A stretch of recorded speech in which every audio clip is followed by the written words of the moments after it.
The Red Sox lock up their first winning season since 2021. Wilyer Abreu seems to be back on the cusp of returning in the next few days.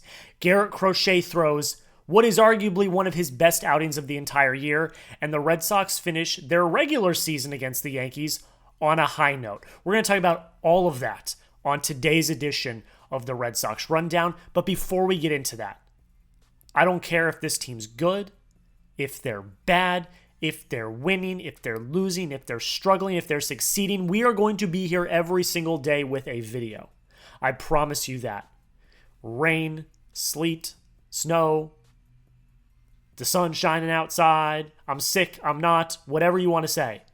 We will be here. I am a diehard Red Sox fan, grew up a Red Sox fan, have family from the Boston area. I live and breathe this team. And as this season gets closer to an end, the content's only going to keep getting pumped out, ladies and gentlemen. So hit that subscribe button. Join the family today. This next 2 weeks is going to be the most pivotal 2 weeks of the Red Sox since 2021. So don't miss out. Hit that subscribe button. Join us for daily content around your favorite baseball team. Do it right now.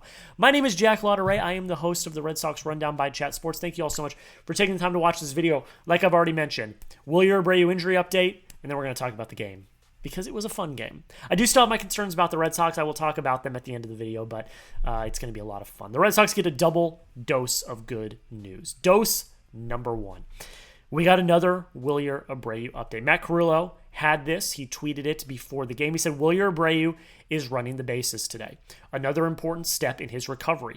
The hope is he'll be ready to return for this week's A's series. So the A's come to town on Tuesday for a Tuesday through Thursday series, and all signs are pointing to Wilyer Abreu being ready. Now, is he ready on Tuesday or Wednesday or Thursday? We don't know. But from all the reports we've been getting over the last few days, we gave a Wilyer Abreu injury update 2 days ago. It seems like he's progressing. Cora said he was at 85%, then he bumped up to 86%. They want him to get to 90%. He's not going to have any sort of rehab assignment. AAA and all the minor leagues are done for the year. So it is whenever he's ready. He's ready. Wilyer even spoke to the media a few days ago and said, whenever they're ready for me, I'm ready to go. Basically, I'm very much paraphrasing there, but it seems like he's ready to go. And I've talked about this ad nauseum now. You don't need me to rehash what I've already said 15 times, but he's incredibly important to this lineup. This lineup has desperately missed a true difference maker in the lineup. And look, Alex Bregman can be that. Trevor Story can be that. Jarren Duran can be that. These guys can be that, but they haven't. And Wilyer Abreu has the ability to change the course of a game with one swing of the bat. So to get Wilyer back in this lineup, have a little bit of stability in your outfield so that you're not trotting out Rob Refsnyder, Nate Eaton, Nick Sogard. Those guys are all great, but they're not everyday starters. You get Wilyer out there, his gold glove, caliber glove in right field. He's got excellent power, and again, the ability to flip a game on its head with one swing of a bat. Hopefully he's back for this A's series because this is going to be the easiest stretch for the rest of the season. If you look at everyone else's schedules, like the Yankees, they were talking about the Yankees schedule at the end of this Sunday Night Baseball game last night. It's very easy. Like the Yankees have a very, very easy road the rest of the way. The Red Sox don't. You play the Athletics, who you took 2 out of 3, should have been a sweep, but you took 2 out of 3 last week. You've got Tampa Bay. Never underestimate Tampa Bay. You're also playing Tampa Bay on the road. Never underestimate Tampa Bay. Then you finish the season at Toronto for a 3-game series, and then back at Fenway for a 3-game series against the Tigers. October's not guaranteed. We went into all the details in yesterday's video. If you haven't watched it, go watch it. I had a very candid, upfront conversation about the Red Sox and how I am worried about their playoff chances. If you go a week ago, I would have said it's a guarantee. There's no way. It's a lock. They're definitely going to make the postseason. But after what's happened over the last week, they are very much in danger of missing the postseason. Thankfully, the Rangers lost yesterday and you won, so now you have a 3-game lead on the Rangers, but 3 games with a 3-game lead with 12 games left to play. A lot can happen in the next 2 weeks. So getting Wilyer back, having a little bit more stability in your lineup is something you desperately need. Show Wilyer the good vibes. Give him the good vibes. Send Wilyer Abreu the good vibes. Spam those 52s down below in the comments. I want him to be healthy. I want him to be back as soon as possible. So just show him the vibes. Show him the vibes. Spam the 52s as many times as you can in the comments section of today's video. Let's talk about the game. Red Sox salvage the series. They win 6-4 over the New York Yankees. I'm still not sold on this team, and I'll tell you why. But first, let's talk about Garrett Crochet, who absolutely shoved. 6 innings, 5 hits, only 1 walk, 3 runs, 12 Ks.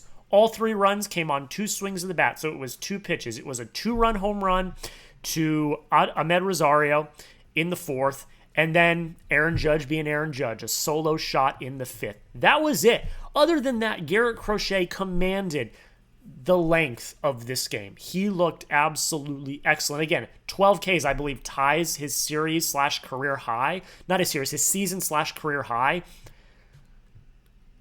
I think he should win AL Cy Young. I think he is by far the most important pitcher in the American League, because without him, the Red Sox would be under 500. They would not be a playoff team. Garrett Crochet comes out when you need a pitcher to give you a no-doubt start, and he does that. And that was last night, excuse me. The guy in the comments is going to be very mad at me for that. You needed a starting pitcher to walk up, put his nuts on the table, and say, I'm going to throw you fastballs, you're going to try to hit them, and he strikes out 12. That's ace-level stuff. Again, he gives up the 3 runs, 2 home runs, 2 mistake pitches. It is what it is. But he commanded a majority of that game, and he made the Yankees, for the most part, look absolutely silly. Then your bullpen. He only goes 6, so you needed 3 innings from your bullpen. Steven Matz gives up a run on, who was it? It was a Jose Caballero home run, absolute no doubter of a home run. But then you have your 2 workhorses, Garrett Whitlock and Aroldis Chapman. Garrett Whitlock gets a runner on, but then he strikes out the next 3. Absolutely dominant. And then Aroldis Chapman absolutely shuts the door in the 9th. That 1-2 duo is going to be absolutely lethal if they make the postseason in October, and I'm very excited to see what they can do. Offensively, it all came in the first inning. You had 12 hits, 1 walk, 5 Ks. You score 6 runs in the first inning off of Will Warren, and you impose your will early. You did exactly what I said the keys to victory were. Keys to victory, number 1 and number 2. Number 1, clean first inning. Garrett Crochet did that. Number 2, quick start. Can't get much of a quicker start than 6 runs in the first inning. And everyone contributed. The only person that did not contribute is Ceddanne Rafaela, who went 0 for 4 with a K. He looks absolutely lost at the plate right now. I don't know what it is. Well, I know exactly what it is. He's no longer being selective at the plate. He's chasing every single pitch. They literally talked about it on the broadcast last night. He swings at so many uncompetitive, unserious pitches. It's ridiculous. So it is what it is, but everyone else picked him up. Duran has a hit. Bregman has a hit. Story goes 2 for 4. Nathaniel Lowe goes 2 for 3. He breaks out of his mini slump. Romy Gonzalez goes 2 for 4 and has a few nice plays at second base. Masataka Yoshida goes 2 for 3 with an RBI. Narvaez has a home run. Like, everyone else in your lineup decided to show up. A lot of it in the first inning. Here's why I'm still concerned, though. Because after the first inning, you did nothing. You scored no more runs the rest of the game. You had 4, maybe 5 more hits the rest of the game. Like, these stats look great. 12 hits, 1 walk, only 5 Ks. You score 6 runs. Like, those stats look great, but when a majority of it comes in just 1 inning and it's the first inning, and then you get absolutely locked down the rest of the game, that's still not. That doesn't make me feel good. Because any team can get streaky for an inning. You come out quick and you put up 6. Now, that's great, and that's something you should do. But, like, to not be able to move runners, like, you had opportunities with runners on base throughout the game, and you didn't score them. It's the same thing. You just happened to be on the right side this time around.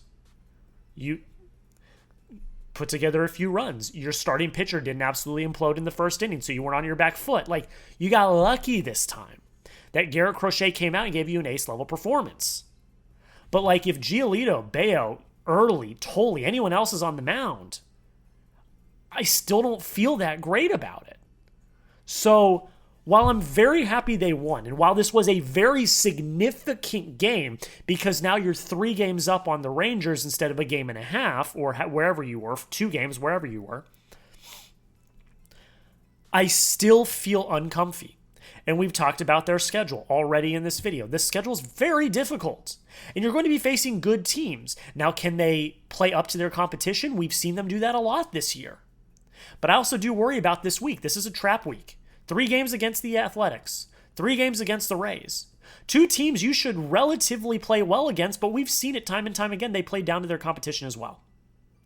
So the Red Sox need to take this game, use this as momentum. They need to kick the Athletics' ass and then head to Tampa and just absolutely destroy the Rays. If you can take 4 or 5 of the next 6, I think you're sitting pretty going into the last week of the season.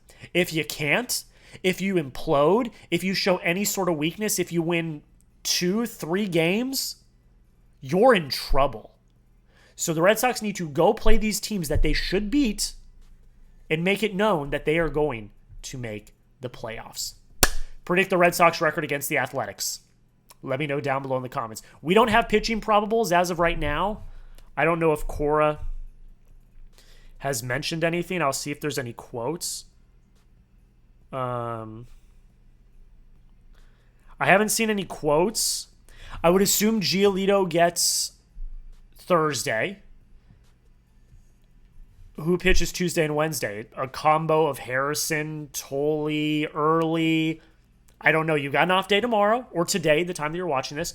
You've got an off day today. That's good. Get everyone a day of rest. Because after that, it's full steam ahead. So I don't know. I'm going to say 2 out of 3. I don't want to predict a sweep. I would hope they win at least 2. That's what they should be shooting for. At the very least 2. So I'm going to go 2 out of 3. But you let me know down below in the comments. Predict the Red Sox record against the Athletics. Thank you all so much for taking the time to watch this video. I really do appreciate it. The Red Sox, hopefully they are not fading. Hopefully they're going to start to get hot again to end the season. And if they make the playoffs, we'll be live for every single game. So make sure you hit that subscribe button. Don't miss any coverage because we are coming wall to wall with short form content, long form content, lives for the playoff games. You don't want to miss it. Join in now, hit the subscribe button, and until next time, go Sox.